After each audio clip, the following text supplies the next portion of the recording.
Businesses can rack up huge fines and get in big, massive tangles if they don't know the Telephone Consumers Protection Act. We're going to talk about that today.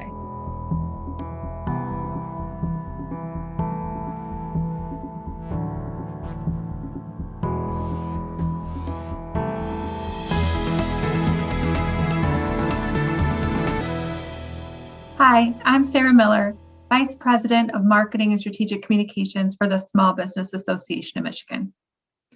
SBAM has been in partnership with Consumers Energy and DTE Energy for several years. We work to provide small business owners with enhanced energy services through our SBAM Energy Solutions program.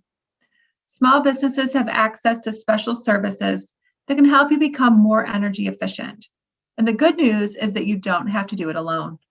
SBAM Energy Solutions provides you with personalized assistance as you navigate the ins and outs of energy management.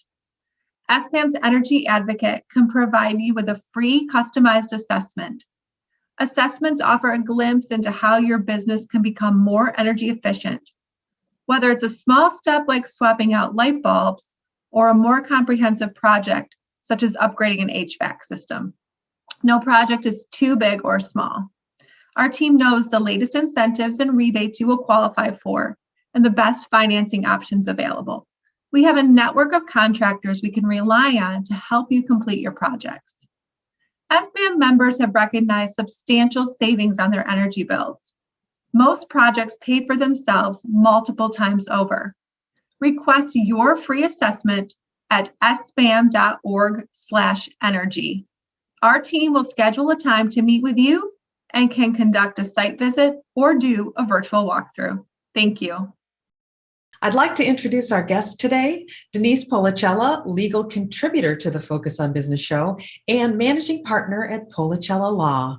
Also with us, Jackie Langwith, a partner at Policella Law who has defended numerous TCPA claims against Michigan businesses. Welcome to you both. Thank you for being here with us today. Let's get started by, I always like to lay the groundwork. What is the TCPA?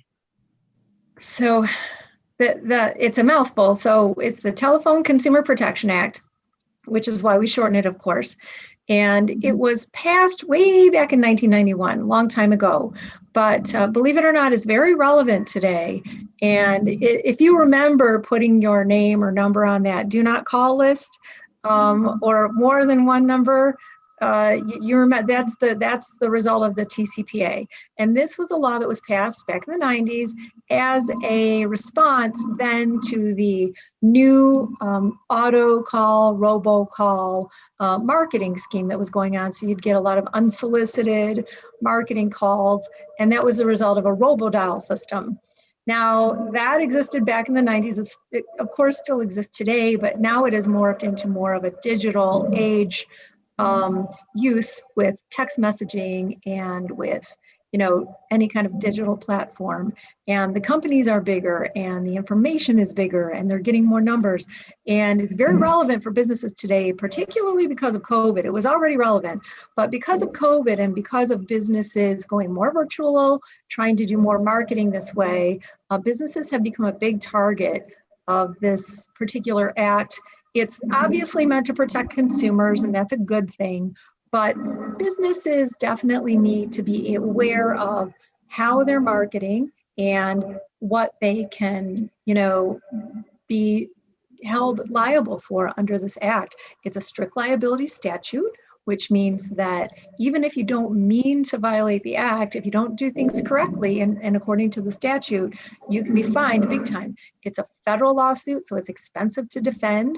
It has huge penalties, $500 a call. So if you are robo-dialing or auto-dialing, or you've hired a company to do text message marketing for you, and they end up sending 2, 3, 4, 5 texts to 5,000, 10,000 people, you can see how even if 10 or 15 of these people have not properly opted in to your TCPA marketing, that you can see huge fines. And then of course there are the attorney fees. So this is a favorite of the public interest law bar, and they like to use it for class actions, and it can really, really result in large penalties and fees for businesses. Well, there's a lot of ins and outs for owners who, I've said on the show many times, I'm an owner. The last thing I got into business to do was understand policy and laws. And, I happen to be in marketing, but marketing in and of itself can be very complex and intricate. The whole opt-in and the spam laws, which have bubbled up driven because of online and internet use for marketing, address things. And so many people have no idea what they're doing. So there's really a lot. Now, you mentioned one of the things that I just came to mind is that this law came to pass in 1991. I'm going to venture a guess that everyone would agree with me that telephone and telephone usage and telephone equipment has changed a little bit since 1991. And so has the law changed and evolved to accommodate for the way that telephones and how we use smartphones today? So that's the big question. Now it's not so much robo-dialing as it is auto texting. And because of that, even though these, law firms who have been bringing class action claims against companies as big as Facebook, we really don't know. The law hasn't been amended in any way. So we really don't know whether or not the law was meant to apply to technology that did not exist in 1991. And in fact, that specifically is the actual subject of a federal lawsuit that was just heard before the U.S. Supreme Court this fall. Facebook is defending the suit along with a few other companies, and we're hoping to get some sort of clarification or resolution on that from the U.S. Supreme Court, hopefully by the end of the spring. And that will be a very big determiner of whether or not companies are consistently the subject of claims and more aggressive claims because the Supreme Court finds that text messages are included and were meant to be included in this act and new technology was included, or if the law is amended, or if these lawsuits sort of start dying off because the new technology was not intended as the target of the original act. So we will see. So what can I just ask, was Facebook texting people, or is this the instant messaging app that we're talking about here? It's all kinds of digital marketing. So whether, and this applies to every business, whether you are hiring a third party mass marketing company to do like auto dialing and auto texting for you, or whether it's a digital platform like Facebook, none of these marketing methods existed back in 1991. So that's the question before the Supreme Court. Got it. Okay. Yeah, because I get telephone calls and I get texts, but I also get instant messages, and we actually use software in marketing that allows for instant message from Facebook. So if you've opted in with email or with your contact information, for example, instant messaging is automatically part of what you've opted into. But that's, I'm sure, part of what's going to get sorted out in all of this. I am very interested, though, in more kinds of specific complaints. Like, can you tell us more about what these complaints consist of and how businesses are falling into this trap? I know, Jackie, you've done an extensive amount of work in this area. Yes. Well, initially what happens is the business will get contacted by, as Denise mentioned, the public interest attorney. And there's actually attorneys that will look for plaintiffs. They'll look for someone that received an unwanted text message, for instance, and then they will send a letter to the small business owner. Wait, so this doesn't start with a complaint from a consumer. It starts with an attorney looking to file a lawsuit. It starts with the yes. I've never myself been one of those attorneys, but I'm sure that the attorney solicits people to let them know if they've received an unwanted text message, because certain industries will get targeted all at the same time, and it's too coincidental that it's just consumers reaching out to an attorney and saying, oh, I received this text message, what can I do about it? Generally, yes, it is the law firms going out and looking for plaintiffs. That sounds a little predatory to small businesses. Well, I mean, the like you're looking for attorneys, somebody to pick on. the law allows these complaints, and so attorneys are completely acting within the law, whether it's something that all of us would do or not. They are acting within the law, because the law does allow for these complaints. And as Denise mentioned, it's strict liability, so it doesn't matter whether you intended to send the message. And those fines do add up, because it is based on it's not the person. One person receiving 3 texts is $1,500 right off the bat. And Wow. then if there's any sort of intention that they can find, then those are increased by 3 times. So the first thing the business owner would receive would be a communication from one of the attorneys of this law firm saying, you called our client such and such, and you sent unwanted text messages on, X date, and they'd even typically have a copy of the text message in there, and it's usually, buy 2 for 1, that type of thing that businesses might do to reach out to people and get them in their doors. And then they would go into the TCPA and how you can be liable under that. And then the business owner, quite frankly, is pretty alarmed by this. Oh my goodness, they're telling me that they're going to file a complaint against me and take me to court unless I respond to them within a certain number of days. And so in that case, what happens is the business owner should contact an attorney, and then that attorney reaches out to the other attorney. And for small business owners, typically the best thing to do is to settle these, because what happens is it's not worth the attorney to just file a complaint for one person. They need to have multiple people. That's where they're going to get the big money. So they find the one person, and then they say they're going to file the complaint. And if you don't respond to them and they do file a complaint, then there is a process called discovery that happens in any litigation. And it's in discovery where they can now ask you for all of your phone records and text records and so forth. And they will then, go through those to find other plaintiffs. And then that's where you're going to get, and you have to give them this information through discovery. So then they'll look through there to find as many other plaintiffs as they can. So you really want to avoid that. And hopefully the Supreme Court case will put a damper on a lot of these complaints, or the letters getting sent out to the business owners, because really the TCPA wasn't meant to harm the small business owner. It's the big companies that are sending out, tons and tons of these calls unwanted, but it really has and can impact the small business owner, and quite frankly, bankrupt them if they're not careful.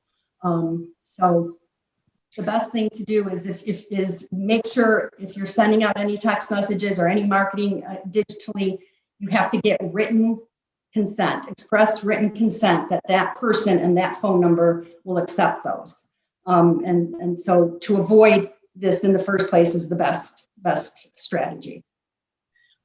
Well, I mean, it just sounds like just don't do text campaigns, but I mean, that's not obviously going to happen. For our purposes, small business is, I think on the federal level, it's 1,000 employees or less.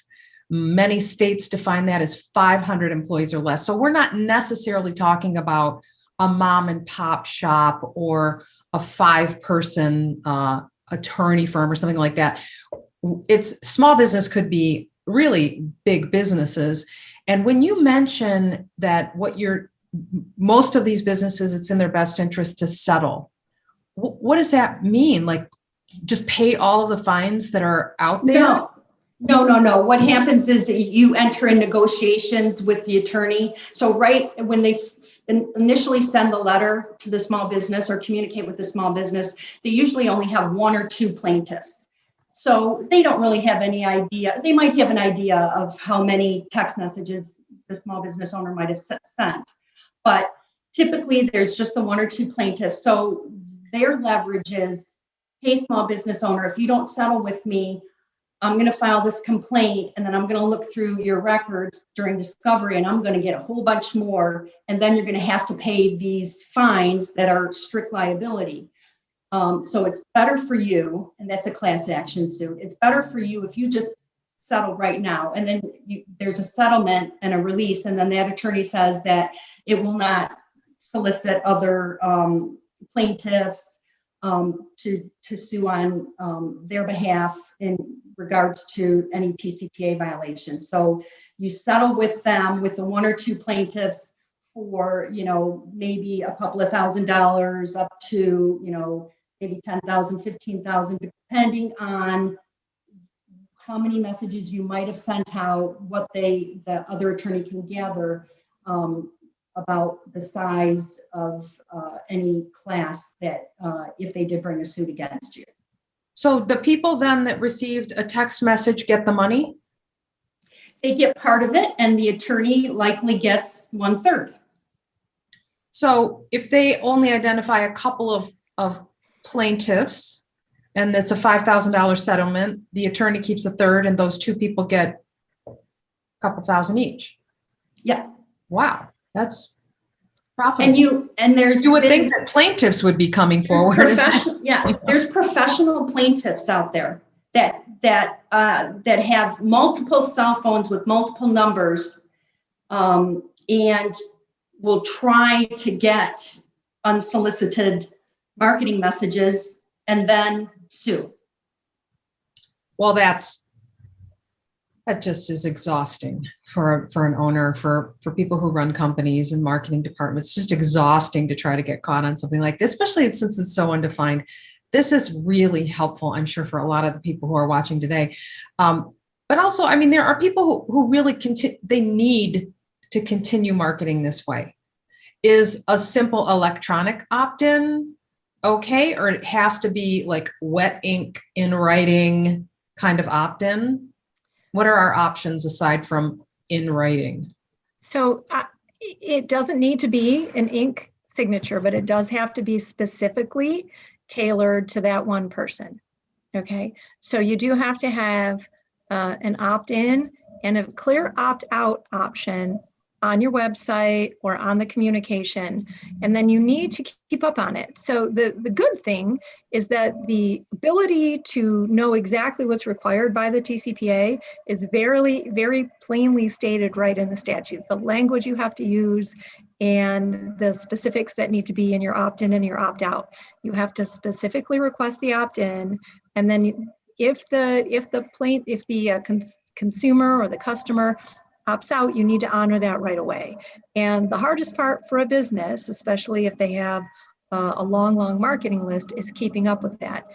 What happens very often is that someone will hire this out. They will hire a marketing company. Now, not like a marketing company that does promotions and stuff, but this is just sort of an offshore company that has a very long involved contract, and they handle your automated, text message marketing, and you give them the message and the phone numbers, and then they take it from there. And you will notice in these contracts, because we've read so many, that they tell you that they are TCPA compliant right in the contract. So a lot of business owners rely on that. But what the contracts also always say is that if they violate the TCPA, they're not responsible, you are. And it turns out very often that whatever they're doing may or may not be compliant, but it's very difficult to prove. So these catch the attention of these professional plaintiffs and of these law firms, and you will notice that there are actually websites out there that say, make a career, make money making phone calls, call our office. And these firms have websites out that are specifically looking for people to do this work for them. They get paid for it. And even though they may get some of the settlement, remember, it's not just 1/3. It can be up to 40% the legal fees plus costs.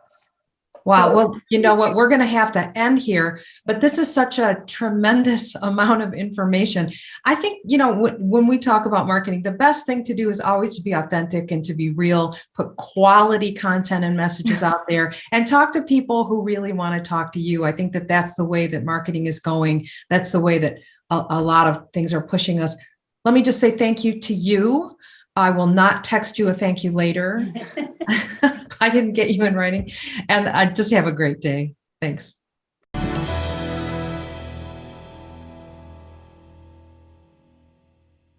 Currently, two things are colliding. First, it's income tax time. And secondly, cryptocurrency values have literally gone through the roof. And because of that, the IRS is taking a look at this situation far more seriously than ever. And it wants to collect its due.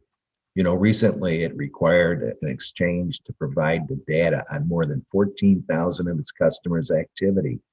And it's warned taxpayers that if you've been involved in crypto, you better take a look at your returns and amend them to properly reflect your transactions. It said too that it's using advanced analytics now to take a look at your returns, bank transactions, and sources of other information because it intends to stay on top of this and collect its due. But making sure that you have the information that you need to make sure that you're not overtaxed is another story. Because unlike banks and brokerage firms that keep vital information for you and provide that to you, those entities that are involved in cryptocurrency exchanging and trading are not universally obligated to track or provide that transactional information to you. And nonetheless, this is exactly what you need to make sure you're not overtaxed. And if you don't have it, guess what? The IRS or some other authority is going to assign numbers to your return, and you're not going to like the result. So if you don't have the necessary information, you better start to reconstruct it. And you better keep it from this day forward. Now, if you've been involved in cryptocurrency, it's necessary for you to go into your financial details in detail with your tax professional. If you need more information about this particular topic or others, please go to our website and make the request. You can also request a consultation with us at that time. Thanks. I'm attorney Richard Craig Krause. Have a good day. On Tax, brought to you by Krause, Bangs and Associates PC.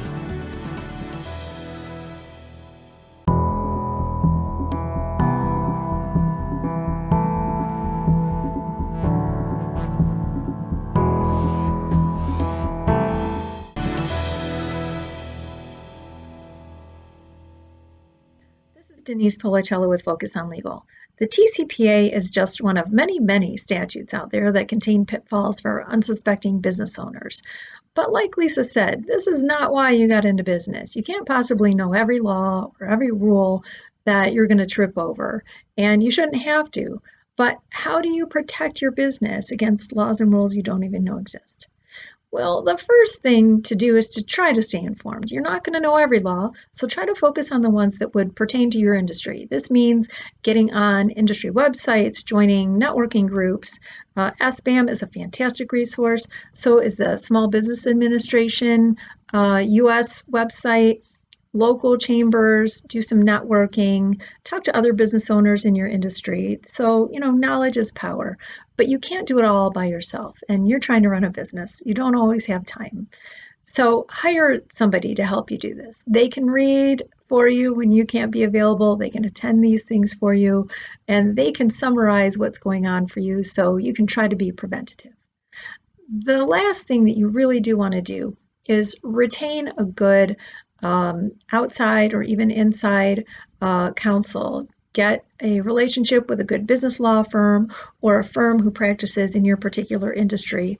and make sure that they're on retainer so that you're developing a relationship with them over time so that they know your company, they can help you anticipate potential liability, and you're comfortable with them coming in, doing internal audits, doing reviews, and then handing over demand letters or legal claims when they come across your desk and you know they're handled. And you're not cold, starting a relationship cold with a law firm.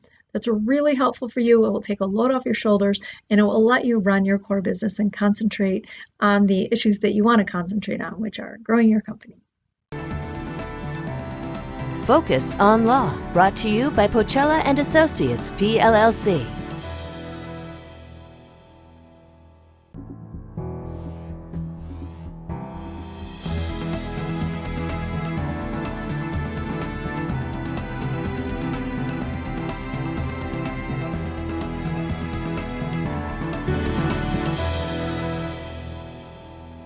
Hi, I'm Katie from Cedar River Insurance. I'm a commercial insurance agent, and that means that my job is to help you understand as a business owner what insurance coverages are available to you to mitigate risks associated with your business. And today I want to talk to you about employee benefits. Employee benefits are a hugely expensive endeavor for a small business owner to take on, but they're so important because, of course, you need to attract the best talent that you can for your business. I find, though, that even if business owners are not able to provide a huge amount of benefits, like maybe major medical just isn't on the table right now because it's too expensive for you, just by doing a better job of communicating the benefits that you already have, you can really create a higher amount of perceived value around those benefits. For example, disability insurance. This is an incredibly powerful benefit because 1 in 4 20-year-olds will need to use disability between now and the time they retire. That means the chances are pretty good that your employees at one point will need to go out on disability. Disability insurance replaces income. So if an employee is sick for 30 days, 6 weeks, or longer in some cases, like a long-term disability case, that employee is still receiving income. And when they come back to work, they are not incredibly stressed financially. It's a very powerful tool, but it's confusing. Employees don't understand it well. And as an employer, if you invest the time in teaching your employees about this benefit, they will really appreciate what they have through you. Consider utilizing your agent strategic advice on this.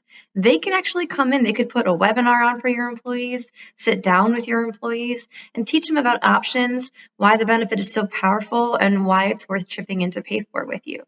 Stay tuned to Focus on Insurance for more tips and tricks and ways to improve your insurance portfolio. Thanks. Focus on Insurance, brought to you by Cedar River Insurance.